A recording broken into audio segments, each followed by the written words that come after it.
Creepers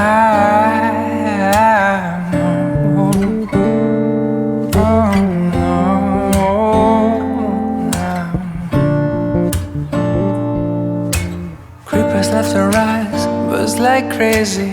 Everybody's trying to stimulate it. Spiders in the mirror and things can't be right.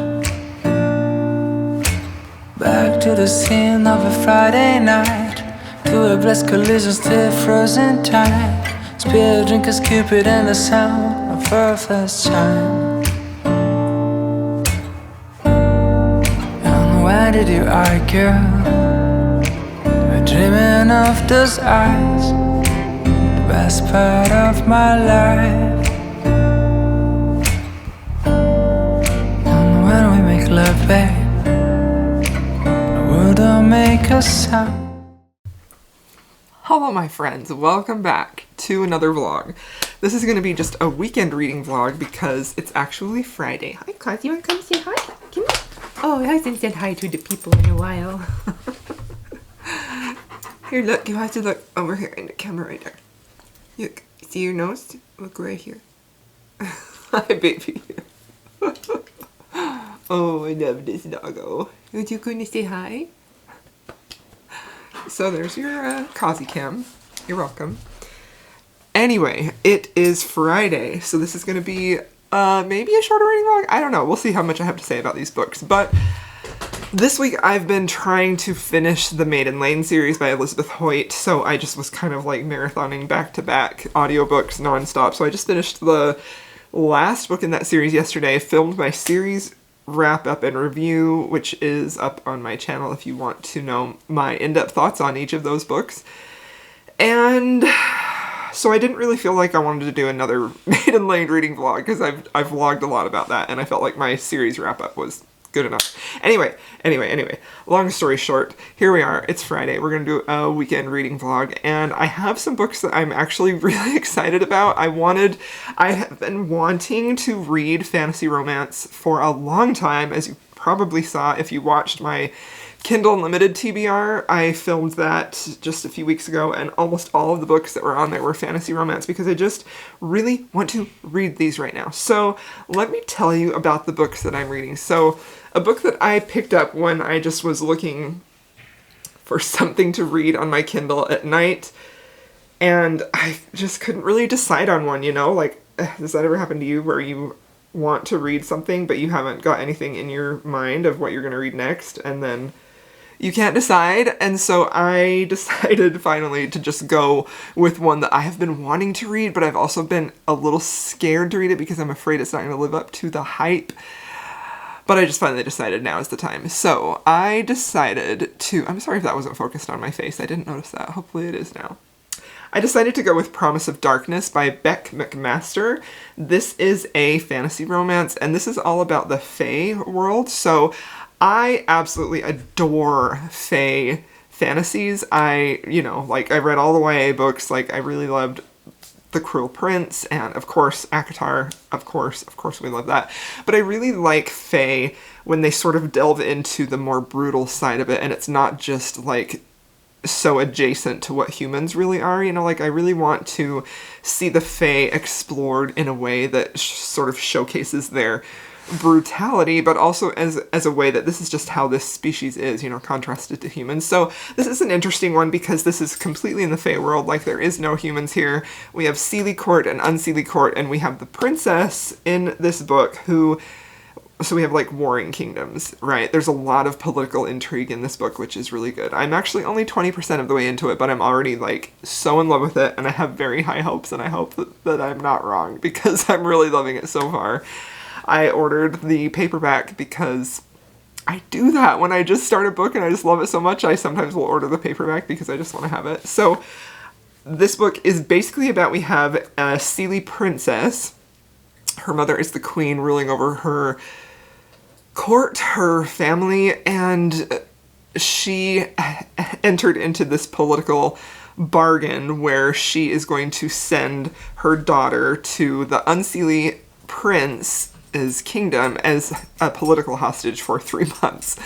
And the Unseelie prince is like a widow. His wife came to her end, somehow this queen was at fault. Anyway, so we have the fairy princess, the fae princess, the Seelie princess going to be the political hostage for 3 months with the Unseelie prince, and it's just beautifully written. It's honestly, I'm very impressed with the world building in this. I'm very impressed with all of the different courts, and well, this book is often sold as, if you like ACOTAR, read this. So that kind of honestly puts me a little off of things, because I don't want a carbon copy of ACOTAR. Like, I want a beautiful fantasy romance that has fae in it, but I want it to be different. I don't want it to be too close to that. So I'm not quite sure how much, like, I don't even want to compare it to ACOTAR. At the end, I will probably tell you if I felt like it was too close to it or not.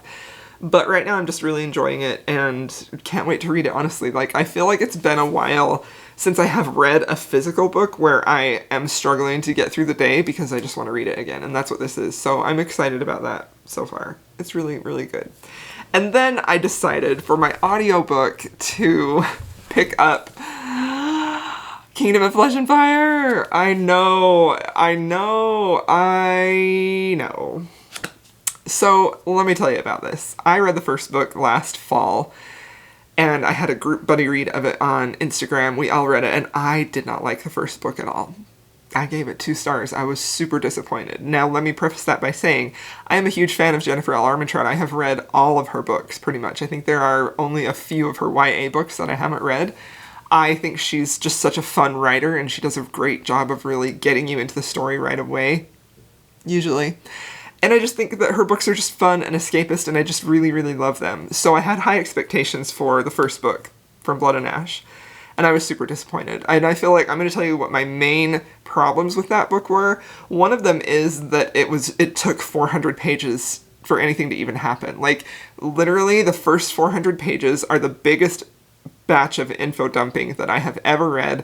It reads like an exploratory draft. Like, she was trying to figure out how the world worked, which is fine, right? But it shouldn't have been published. It should not have been published like that. So that was a big problem that I had with it. It was just way too info dumpy.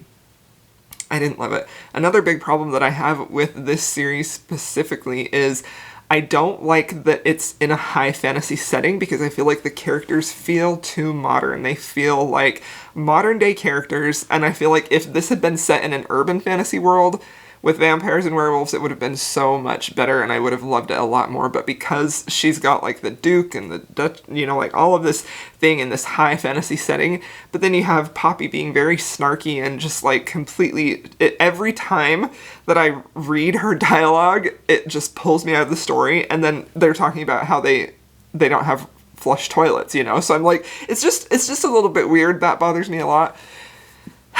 And yeah. So those are probably my 2 main issues with the first book. Was I didn't like that it was sold as a high fantasy when I felt like it shouldn't. It just didn't mesh well. We have these modern day characters, and then we have this high fantasy setting, and it just didn't work for me. And then the 400 pages to actually get anywhere. So something that I do really enjoy with her books is how she builds her relationships. I think she does sexual chemistry really good. I think she does slow burns really good. And I really love her relationships. And so starting this book, I have actually started this book before, and then I DNF'd it. So I'm giving it another shot because the audiobook was $2. So I bought the audiobook. And I'm not gonna lie, I'm getting a little bit of FOMO as I see everybody reading it and talking about it and getting excited for the next book. And did I pre-order the next book? I did, yeah. Because I want the complete set, okay? I don't know why I do this, but I just did. So, I'm giving this a second chance. I am on chapter 6, and I'm not hating it. So I'm not hating it for sure. Like, it's very readable. I'm listening to it at 2 times speed. That seems to be where I'm comfortable listening to audiobooks, so it's going by pretty quickly. And yeah, I'm not hating it. It's fun. It's definitely fun. So I'm hoping... Oh man, I hope that I like this. Like, I just I just hope I don't hate it, Like, I'm not gonna rant and rave about it because I don't really love to do that. But if I have issues with it, I'm definitely gonna tell you what they are, because I feel like that's part of being a reviewer, right? Is that if you have problems with something, you tell your audience what that problem is. I'm not hating on it. It just didn't work for me, and this is specifically why. So, I don't know. Those are the reading plans. I'm headed to the gym. I've actually started going back to the gym. My husband is back at his office most days. My son got hired as a personal trainer at a local gym, so he's back there too. My husband is fully vaccinated, and me and my oldest kids are about there too, so it just felt like it was time to go back to the gym. So I am doing that. I'm still wearing a mask, and yeah, it's a good time. So I'm on my way to the gym right now, and then I'm having lunch with my husband today in his office, which is, nobody else is there, just him. So that's exciting. Anyway, that's what I'm reading. I'll keep you updated as I progress. We'll see what happens. Cross your fingers for me that the next time you see my face, I'll be like, I'm loving this book, okay? Hi, I'm back. I'm back from the gym, and I listened to this while I was gone, and I got this far. I'm on chapter 11, so so I'm just gonna update you, and okay, so she's doing the thing in here that I also did not like in From Blood and Ash, and that is info dumping. Like, she does that so much, and I really wish that instead of telling you how the world is set up, and instead of telling you how their society works, how the different creatures work, I really wish that she would show us that. Like, she is just dumping all this info, and it's very difficult to keep track of. It's very difficult to feel invested in the story, and I just don't like it. And it bothers me for a lot of reasons, and one of them is because it's just lazy writing, honestly. And I feel like for the hype that these books get, that should not happen. That should not happen. It was painful in the first book. 400 pages of just info dumping, right? And, well, there is a difference where in this book, the info dumping is happening when Hawk and Poppy are talking, so it's happening through a conversation, but it's still just dumping the information in there. It's like she's asking a question and he's telling her how it works. It's not anything that's moving the story forward. So, honestly, I can't, like, hardly anything has happened. 160 pages into this, and she's still there with him. She's still just there at Hawk's place, and she has sort of come to this peace with herself that she's going to marry him. So, but I will say I'm not hating it either, you know, like, I noticed that because I noticed my attention kept drifting, and I'm like, this is exactly why my attention is drifting, because it's just not captivating storytelling. The narrator for this audiobook I think is really, really good. She does Hawk's voice really well, love it a lot, and I'm not hating it, like, definitely not hating it. I'm still interested in the story, and it's a very easy read. It's very compelling. I'm not necessarily bored other than when the info dumping was happening, you know? But I do really like her characters. I really like Hawk. I really like Kieran. Is that his name? I don't even know. I think it's Kieran. Castile is Hawk. I like him a lot. I liked him in the first book, honestly. I like his character. I think he's a really fun character. I think he is a great alpha hero. Like, I like him a lot.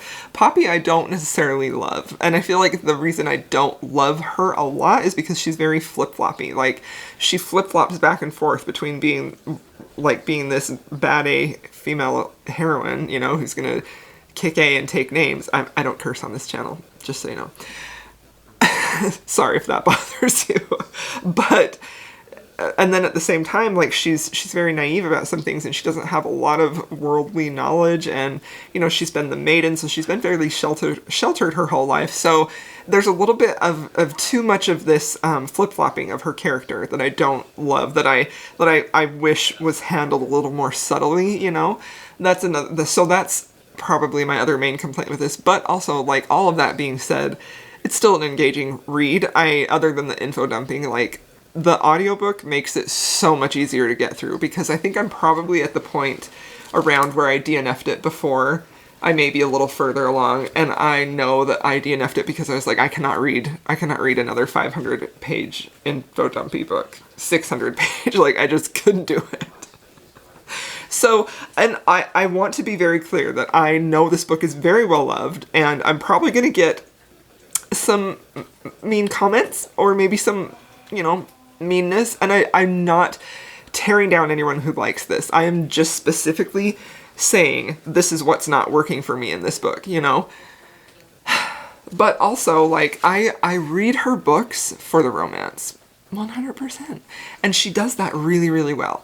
But when she's writing something that she's selling as a high fantasy, I'm going to judge that against a high fantasy, and I just don't think that that's what this is, I really wish that this had been an urban fantasy. I think it would have been so much better. Even like something like Crescent City, House of Earth and Blood is technically an urban fantasy sort of / high fantasy in that it's an urban setting that's very familiar to us, right? But it's not Earth. It's not what we know as the world today. But there are still things in there that we recognize. And so it's easier for those characters to have more modern speak and to have more modern attitudes, and it doesn't feel out of place, Whereas with this book, I feel like you definitely have these characters, Poppy specifically, who flip-flops back and forth from being a very archaic, something you would find in a historical fantasy type of book, to then wanting to be this very modernized female character, and it just doesn't really work for me, and I wish that there was a little bit more subtlety to her character and how she transitions from both of those, because I don't have a problem with a character having both of those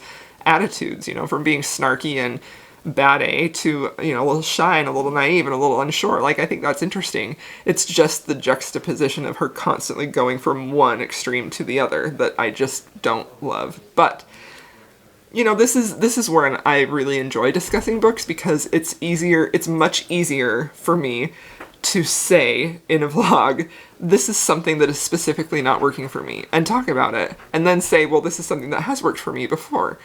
But when a book is just a fantastic 5-star, I feel like sometimes it's just too easy to be like, I loved it, So I can definitely see the appeal of this, But yeah, I don't know, I'm not gonna predict anything. So I'm not hating it, I am enjoying it. I did see a few things that are just sort of like, and I mention those specifically not to be critical, but because those things that I mention are things that pull me out of the story, Like, I've used this example before in some of my vlogs when, like, someone walks, you walk into a beautifully decorated home, and all you're seeing is the overall picture. You're so caught up in the beauty of it that you don't notice little details that are wrong here and there.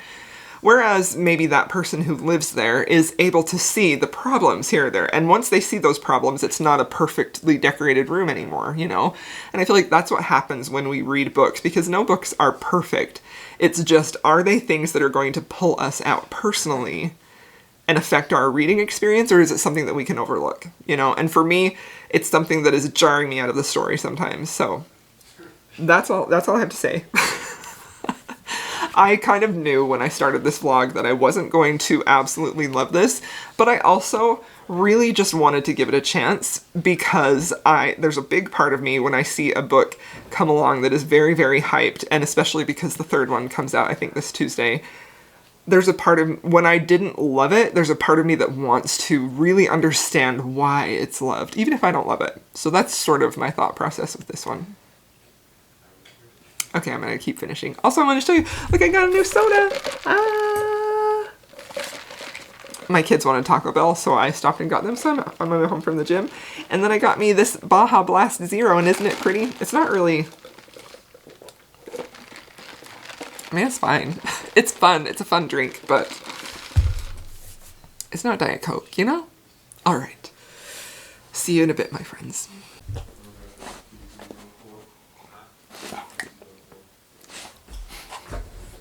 Hello, family. Hello. My, romance-loving book family. Look at this cute mug.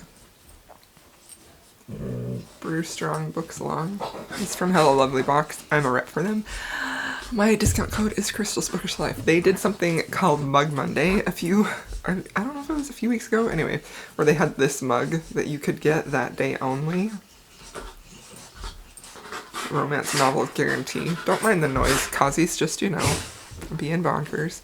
Where if you bought, like, any item of apparel, you got that, like, at a discount. So, obviously I had to grab that because we're all about the HEA. So, it's morning time, and, like, the sun is so freaking bright at this time of day. Like, I'm in a little different spot.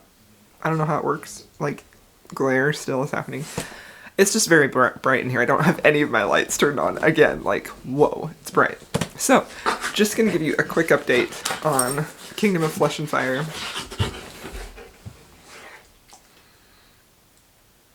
I look at him and he stops.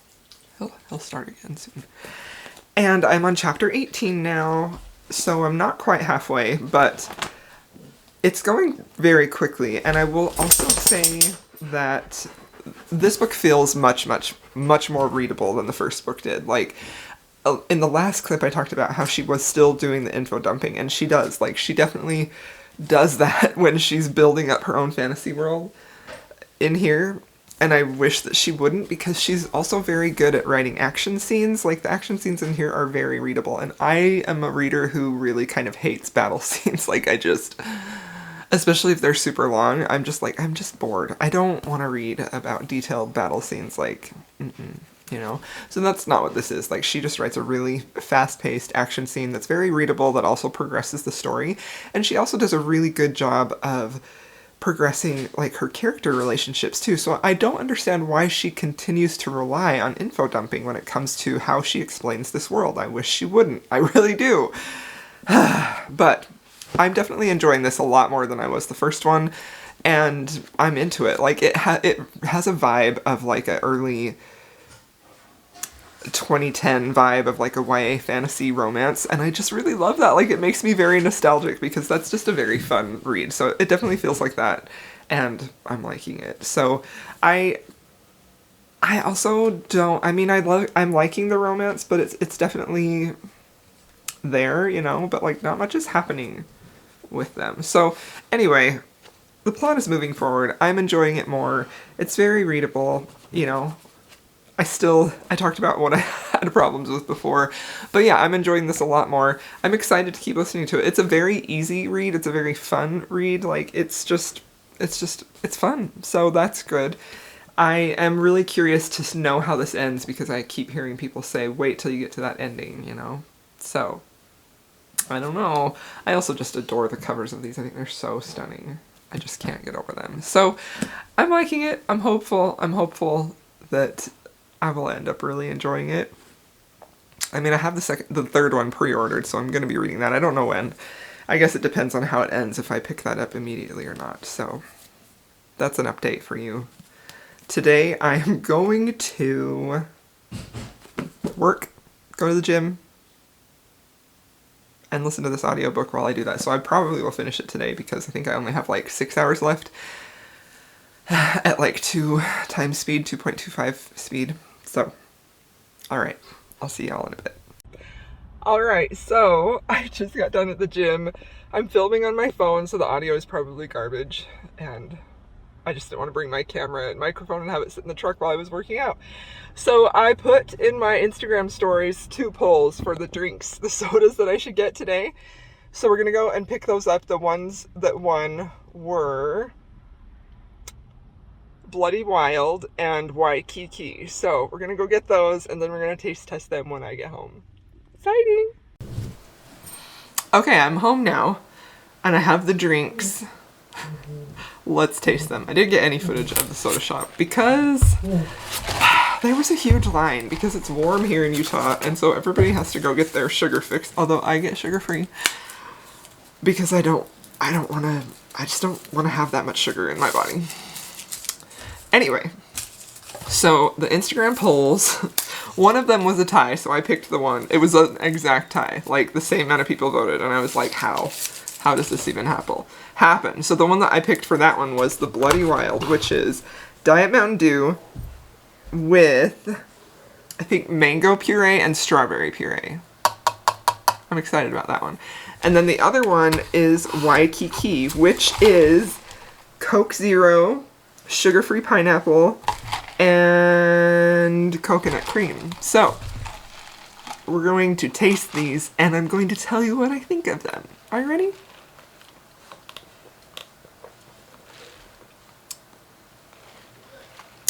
This is delicious. So freaking good. The mango and the strawberry puree with the Diet Mountain Dew. Like, I could swim in this. Like, I want to have 5 million gallons of this. This is fantastic. This is the Bloody Wild. Gets a 10 out of 10. So freaking good. Okay, let's taste. So this is the Waikiki, and it has sugar-free pineapple, coconut cream, and Coke Zero. And I'm not sure how I feel about the pineapple and the coconut with Coke Zero. Let's try it.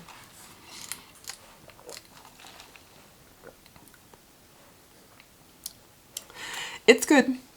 It's good. But this is the winner. This is probably going to be my new favorite drink. Bloody Wild. So delicious. This one is fine. It's not amazing. This is probably like a 6 out of 10. It's not bad. It's not like earth-shattering. Bloody Wild is very good. Okay, so let me know if you thought that was fun, and we can do another taste test in the future. Also, I got some book mail. I got my copy of this book. I'm so excited.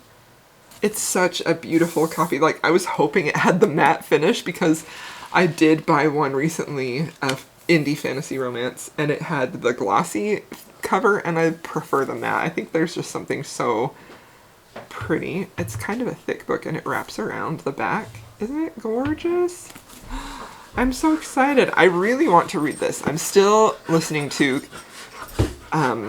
Kingdom of Flesh and Fire, and I have some thoughts, but I'll save that for another time. I really would love to just read this, so I may switch to this and read this physically for a while. I don't know. We'll see. I'm gonna go drink my soda, get some food, and update you later.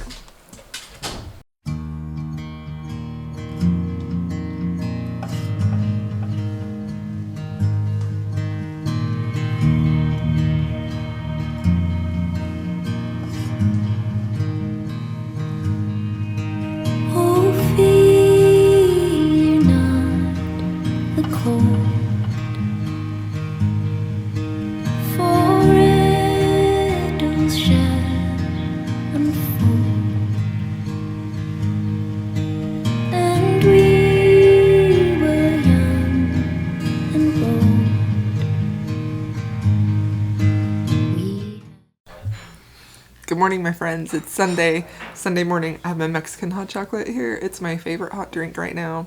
And my romance reading mug from Hello Lovely box is so cute, huh? This one I like especially because the design is on both sides. So if you drink with your left hand or with your right hand, you can still see it when I talk to you. Anyway, I gotta finish this vlog today, so I have to finish some books, but I wanted to talk really quickly about what I'm thinking about this so far, because I am almost done with it. I have like this much left, so I'm going to finish it today for sure. I'm on chapter 34, and a lot,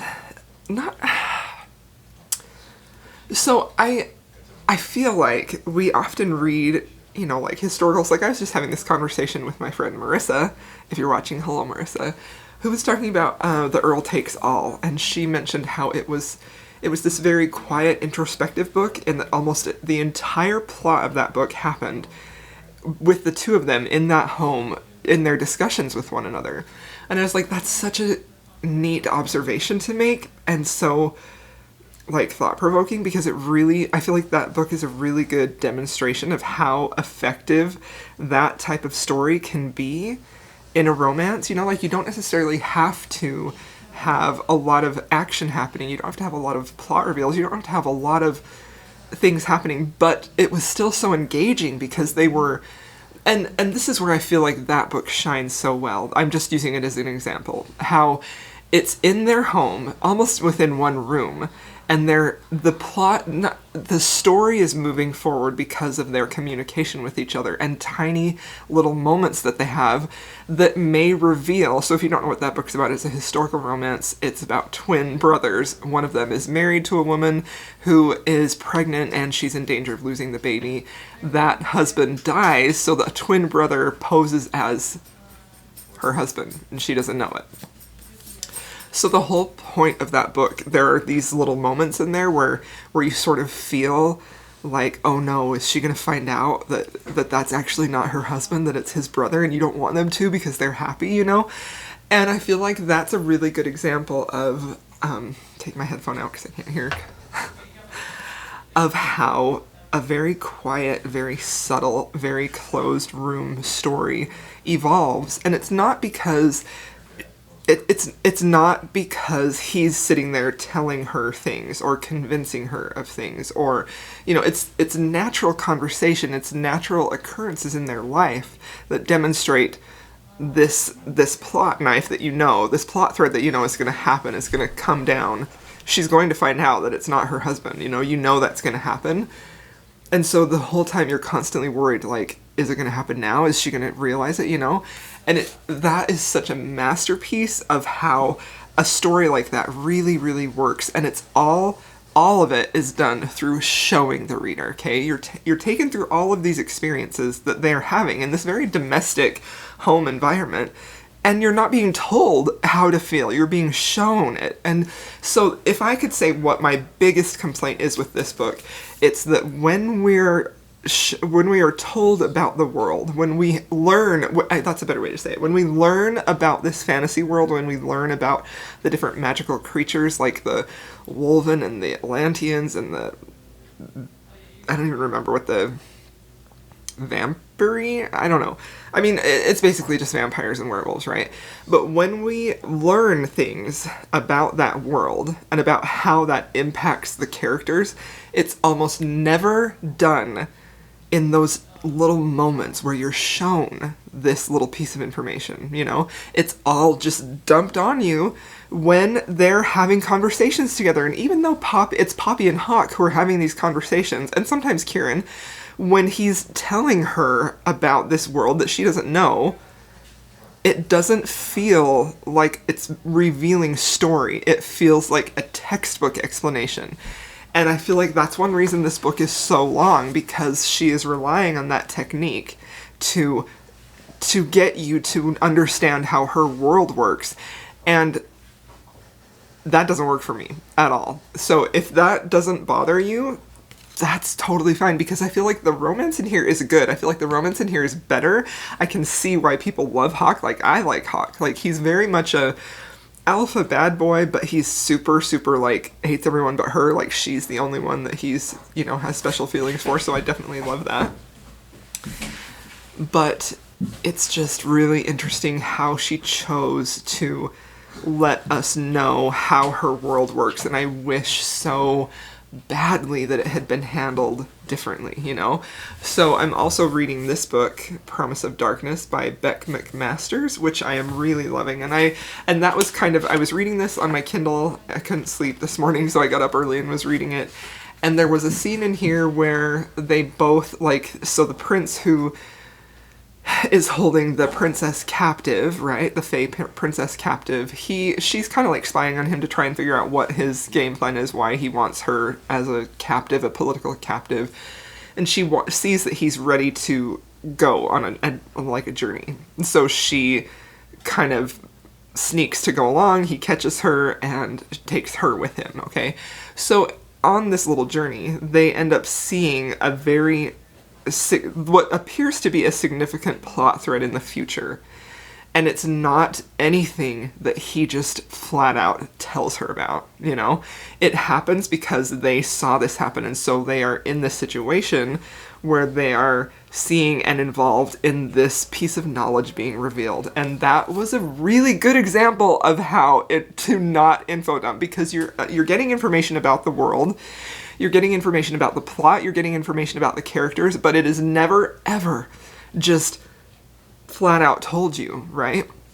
So when I say, and maybe I've really over-explained this, so when I say my problem with this is the info dumping, that is exactly what I mean, right? I think there's a part of my brain that kind of gets offended by that, because I want to be like, I'm smart enough to figure this out, right? I am smart enough to figure out how your world works. You don't have to explain everything to me all at once. Like, I want to uncover it. I want to discover it along with the story. That just makes it more engaging for me. So for me, that's the biggest issue that I have with this. And other than that the characters, especially Poppy, feel very modern in what appears to be a very archaic world, like, there was another moment in here where Hawk describes that they have showers, and she's like, what's a shower? You know, and I'm just like, it just like jolts me a little bit. But it's just, it's the info dumping that just gets me, because it's one of those things, you know, how like when you're shown something and then you can't unsee it, like that's what I feel like is happening here. Like, I know that she's doing that, and I cannot unsee it to just enjoy the story. So there are points where I am really enjoying the story, because like I really enjoy any type of character interaction where they're not just explaining their history of the world and how this works and blah, you know, like there's just such a better way to describe that. So I think that she really excels in her character relationships, and I really like the romance in here a lot. It's excellent. Like, this is very much more steamy than the first one. I think that overall this is a much better book than the first one, for sure, but it's still not necessarily wowing me, and I feel like part of that too is the hype that this book has, and so there's a part of me that's like, for me, I don't understand the hype, you know? If you love this book, that's great. Yeah, I can see why you love it, but I just don't understand the hype, you know? Anyway, that's a reading update. This vlog, again, is getting long, but I will come back when I have more final thoughts on at least Kingdom of Flesh and Fire. I'll at least give you my final thoughts for this. I may not get to finish this one today, but I am really enjoying it, and so I will definitely let you know how I feel about this once I finish it, because for me, this has the makings of what could be one of my favorite fantasy romances, and I'm very excited about that. I hope it delivers. I hope it does. Okay, I hope I didn't offend anybody. I love you. I'll see you next time. I mean, see you in a future clip. I'll be back. I promise. I finished it. Okay? I finished it. And literally just barely finished the audiobook. Also, I won a badge on Audible for completing a title that is longer than 20 hours. So, that's exciting. And, okay. We all know how I feel about this book. Why am I so close? Hold on, let me fix. That's better. So, I've talked a lot about this book, how I feel about it, some issues I have with it. And I stand by those because I want them to be fixed. I feel like if they were fixed, this would be a 5-star read. Like, so good. The one thing I think that, like, I've heard a lot of people compare this to Sarah J. Maas. Like, I feel like those are the two big fantasy romance writers that everyone knows about and everyone reads. And so if you read even a little bit of fantasy romance, you've probably read both of those. They're the ones that are all over social media. And I feel like the thing that will always make a Sarah J. Maas book a standout for me, rather than this, is how Sarah J. Maas hits those emotional beats. You know, she deals, especially like her last one, Silver Flames, that deals with so many things that people deal with, like the post-traumatic stress, the depression, like all of that in there. It was just like, it was such a beautifully powerful book, you know? So, and that to me is what makes that a 5+ star read. It's so stellar. It goes beyond just a really great story. Not that there's anything wrong with just reading for just straight enjoyment, but when you can get that level of work in there, especially in something that is typically not seen like that, which I think fantasy romance is, right? People don't expect that type of depth in fantasy romance. So that's what makes that book just amazing. It's going to be in my favorites of the year. I'm sorry. Why are we raving about Sarah J. Maas when we're talking about this? So I finished this, and my final rating is 3 stars. And that's largely because of the issues that I have with it, because I just wish they had been done differently. Now, again, the same thing happened with this book that happened in From Blood and Ash. In the, probably from this point on, the last 100 or so pages, like, they're very fast-paced, a lot is happening, like, that's the point when you can't put it down and you need to know what's going to happen, right? But it takes you 500 pages to get there, 400 or 500 pages to get there. Now, this book wasn't as nearly as bad as the first book was, in my opinion. I felt like the first book, literally 400 pages of a slog to get to anything happening. This book I felt like was better paced, but you still had those moments in here just pure info dumping that didn't need to be in there, you know? And I will say that the ending in here, I know a lot of people were talking about the ending was gonna just make you shook, and I loved the ending. I didn't see it coming. I wasn't really expecting it. Honestly, I tried really hard not to predict where this was going, because I did that with the first book. I predicted everything that was gonna happen, and that was very disappointing for me. So with this one, I went in with very low expectations, and I wasn't trying to predict or figure out what was going to happen, and I just kind of listen to it as it unfolded. And I feel like that was a much better approach for me, because I had such high hopes for From Blood and Ash, because I don't know if I mentioned this, I adore Jennifer L. Armentrout. Like, I think the first books of hers that I read was Half-Blood way back over 10 years ago. And I've just read all of her books ever since then. Like, I still love her Lux series. I love the Demon and Angel series. It's up here somewhere.